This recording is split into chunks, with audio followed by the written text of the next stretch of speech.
पालघर, ठाणे, कल्याण, डोंबिवली, नवी मुंबईत उद्या शाळा महाविद्यालयांना सुट्टी। हवामान खात्याने रेड अलर्ट जारी केल्यानंतर प्रशासनाचा निर्णय। उपमुख्यमंत्री एकनाथ शिंदेंकडून राज्यभरातील पावसाचा आढावा। मुंबई, ठाणे, रायगड जिल्ह्यांसाठी रेड अलर्ट जारी। नागरिकांनी काळजी घ्यावी, उपमुख्यमंत्री एकनाथ शिंदे यांचं आवाहन। राज्यामध्ये मुसळधार पाऊस। तिवसा, मेहकर, वाशिम, वरोरा, झरी, जामणी आणि पुसदमध्ये पावसामुळे पिकांचे नुकसान। 4 लाख हेक्टर पिकं बाधित। मुख्यमंत्री फडणवीसांची माहिती। नांदेडच्या मुक्राबादमध्ये ढगफुटी सदृश पाऊस। 206 मिलीमीटर पावसाची नोंद। 256 जण पुराच्या पाण्यामध्ये अडकले। एनडीआरएफसह आर्मीकडून बचाव कार्य सुरू। मुख्यमंत्र्यांची माहिती।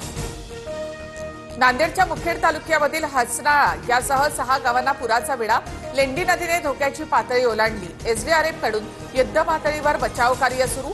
हसनाळ गावात 2 महिलांचे मृतदेह आढळले। मुसळधार पावसामुळे मराठवाड्यामध्ये एकूण 6 नागरिकांचा मृत्यू। नांदेडमधील 3, बीडमधील 2 आणि हिंगोलीमध्ये 1 नागरिकाचा समावेश।